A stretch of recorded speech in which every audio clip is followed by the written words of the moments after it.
नमस्कार दोस्तों, मैं हूं ममता तिवारी और आप सभी का स्वागत करती हूं मेरे चैनल ममताज वे में। कैसे हैं आप सब? तो ये बताने के लिए कमेंट बॉक्स में हर हर महादेव हमेशा की तरह जरूर लिखें। तो चलिए दोस्तों, आज हम इस वीडियो में जानेंगे हरियाली तीज के एक दिन पहले से लेकर नहाए खाए से लेकर और पारण के दिन तक हमें किन किन बातों का ध्यान रखनी है।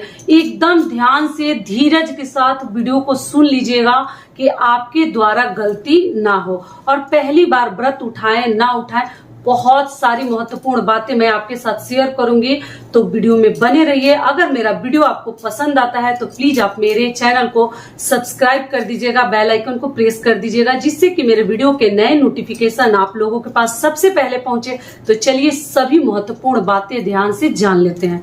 तो सबसे पहले आपको बता दूं कि सावन माह के शुक्ल पक्ष के तृतीय तिथि को हरियाली तीज का व्रत हर सुहागन महिलाएं करती हैं। तो चलिए दोस्तों, सबसे पहले जान लेते हैं 2024 में हरियाली तीज का व्रत हमें कब रखनी है और अगर मायके से सामग्री ना आ पाए तो हमें क्या करनी चाहिए। पहली बार ये व्रत उठाए ना उठाए, सब कुछ पहले समझ लीजिए।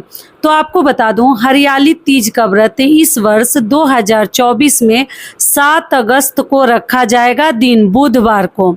तो 6 अगस्त को दिन मंगलवार को आप लोग जितने भी नहाए खाए के नियम विधि कर लीजिएगा, बाल वगैरह सब धो लीजिएगा। ऐसे तो सब वीडियो में समझाई हूँ। रह गई मायके से आने की बात, पहली बार ये व्रत आप लोग उठा सकते हैं। इस साल किसी भी प्रकार के दुविधा में आप लोग ना पड़े, कोई भी नया व्रत आप लोग शुरू कर सकती हैं, ठीक है। और अगर मायके से नियम तो है कि पहला तीज वो हरियाली तीज का व्रत हो या हरितालिका तीज का व्रत हो, मतलब मायके से तीज आता है, उसमें लड़की के लिए कपड़ा, मिठाई, दान करने के लिए साड़ी, कपड़ा, हर चीज मतलब वस्त्र वगैरह आता है। मान लीजिए जो दूर दराज है, शहर में है, गांव में मायके वाले लोग रहते हैं या पैसा रुपए नहीं भेज सकते किसी कारणवश ऑनलाइन वगैरह, तो आप कोई बात नहीं, जो भी आपके पास सामग्री है, शादी का डाला का साड़ी वगैरह है, उससे भी आप लोग कर सकती हैं। मायके वाले अगर पैसा भेज दें तो उससे भी खरीदारी कर सकती हैं। अगर वो भी नहीं भेज सकते तो आप बिल्कुल चिंता मत कीजिएगा, आप लोग निश्चिंत रहिएगा। जो भी आपके पास साड़ी, कपड़ा, वस्त्र हो, उससे आप लोग तीज का व्रत उठा सकती हैं। पहली बार कोशिश करें कि कोरा वस्त्र से ही शुरू करें, अगर है तब, नहीं है तो अपने शादी के जोड़े से भी आप लोग कर सकती हैं। तो इसी प्रकार हमें करनी है और बाकी आगे जितने नियम विधि है सब आगे आप लोग देख समझ लीजिएगा। अब चलिए एक एक स्टेप बढ़ते हैं। सबसे पहले नहाए खाए। हर सुहाग वाले व्रत के दिन कोशिश करें कि आपको बाल नहीं धोनी चाहिए। कई ऐसे लोग इन सभी बातों को नहीं मानते हैं, लेकिन आप लोग ध्यान रखिएगा, व्रत के दिन कभी बालों में शैम्पू नहीं किया जाता है। सुहाग वाले व्रत के दिन कभी बाल ना धोएं और उसके बाद से लहसुन प्याज का सेवन मत कीजिएगा। नहाए खाए के भी नियम बता दे रही हूँ। और मसूर की दाल वगैरह खाकर मतलब व्रत ना रखें। ये हो गया। बैगन मूली वगैरह नहीं खाते हैं, थोड़ा सा ध्यान रखिएगा। और अगले दिन जो है भोर में उठकर, ठीक है, कौवा का साउंड सुनाई न दे, आवाज सुनाई न दे। एक वीडियो ऐसे डाल चुकी हूँ समझाकर, फिर लास्ट में एक बार और आप लोगों को याद कराना चाहती हूँ कि आप लोग सरगई, अगर आपके यहाँ सरगई खाया जाता है तो सरगी में आप मीठा भी खा सकते हैं, आप फल भी खा सकते हैं, जूस भी पी सकते हैं। ठंडी चीजों का सेवन कीजिएगा, जूसी लीजिएगा। नींबू पानी अगर आप लोग पीते हैं तो जरूर पी लीजिएगा, या ग्लूकोन डी। क्लियर हो गया। लेकिन भोर में कीजिएगा, 3:30 बजे, 4 बजे से अब देर नहीं होनी चाहिए, नहीं तो व्रत खंडित माना जाएगा। भोर में स्नान ध्यान करके चाय जिसको पीना है पी लेंगे, मेडिसिन लेना है ले सकते हैं, क्योंकि सिर दर्द होने लगता है। तो ये सभी कार्य आपको भोर में करने हैं। आप समझ सकते हैं, सूर्य उदय से पहले भोर में कर लीजिएगा। अगर आपके यहाँ सरगी खाया जाता है तब खाइएगा, कई लोग हैं कि नहीं खाते हैं।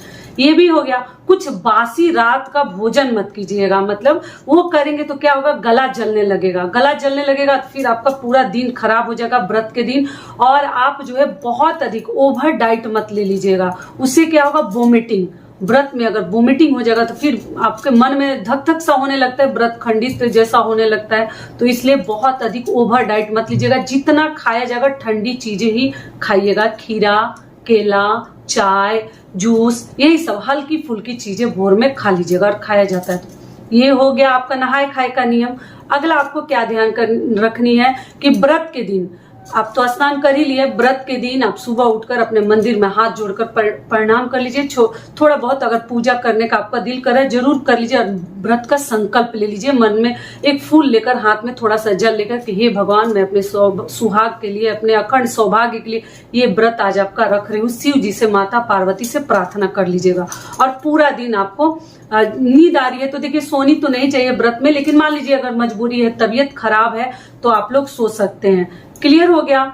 अगली चीज क्या आपको ध्यान रखने, पूरे दिन आपको निर्जला और निराहार ये व्रत रखा जाता है।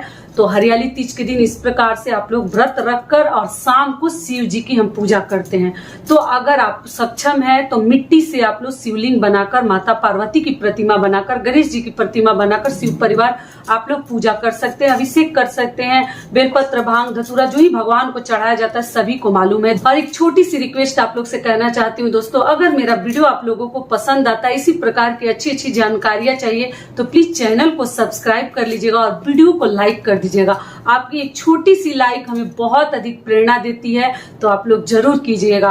और आप चाहे तो हमें इंस्टाग्राम पे भी मुझे फॉलो कर सकते हैं, ठीक है। उसके बाद से रात्रि में ही विसर्जन मत कीजिएगा, क्योंकि रात्रि में हम लोग तो विसर्जन नहीं करते। आप अपने घर का नियम देख लीजिएगा। रात्रि में तो हम लोग कोई भी चीज बाहर नहीं निकालते, वो घर का कचरा हो या जो भी हो। तो भगवान का अगर आपने पूजा पाठ किया है तो वो सभी चीजें भी रात्रि में विसर्जन ना करें। दिन में तो किया ही नहीं जाता, क्योंकि शिव जी की पूजा हम प्रदोष काल में करते हैं।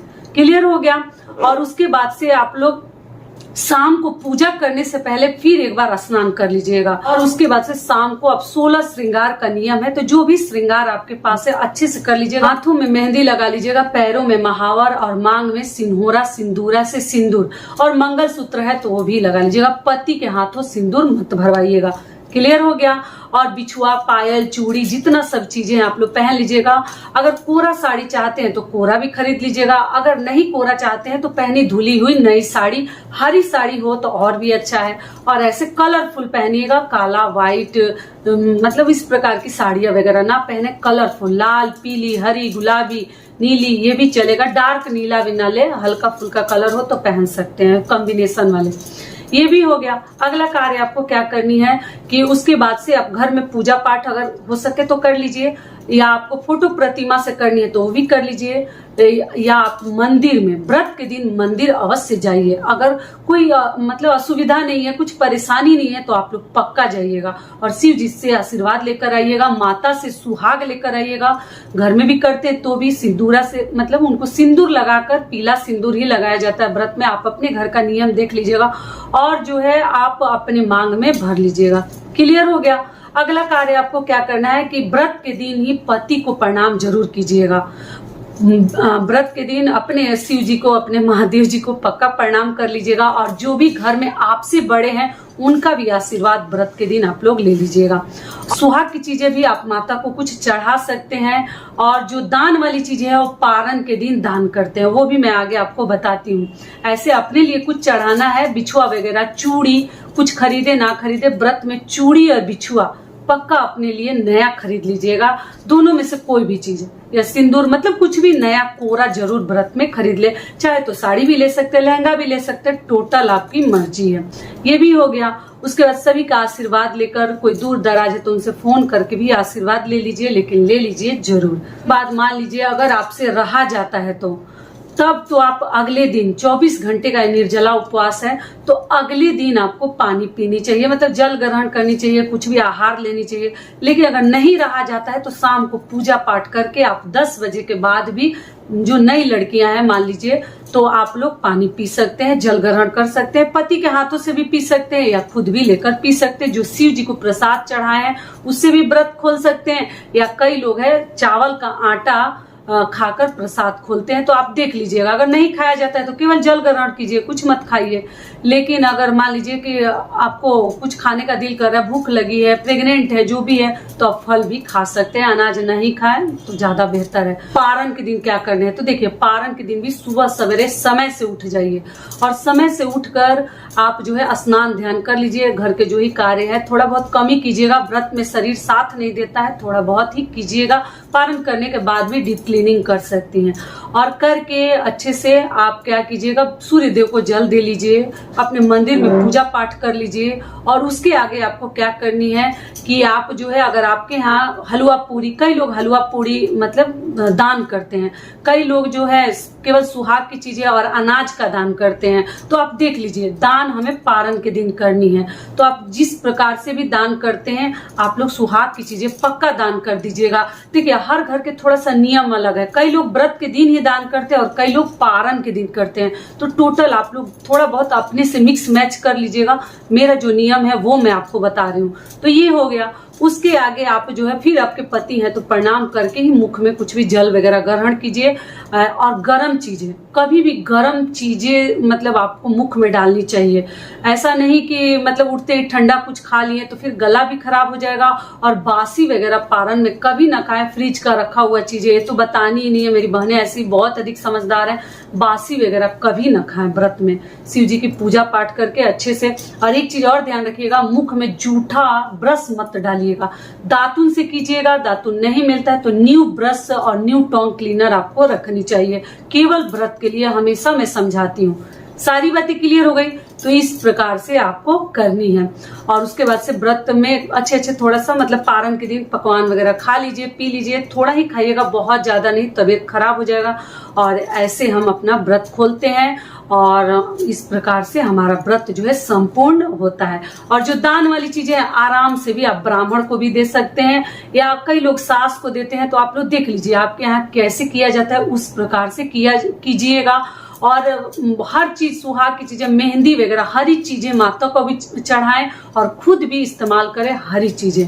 क्लियर हो गया? क्योंकि हरियाली तीज नामी है। और पारण के दिन एक चीज और ध्यान रखिएगा, कई लोगों के यहाँ ना सुहागन महिलाओं को खोइछा देते हैं। कई लोग जो कथा सुनते हैं, व्रत के दिन कथा सुनते हैं तो वहीं पर खोइछा देते हैं। और कई लोग पारण के दिन देते हैं।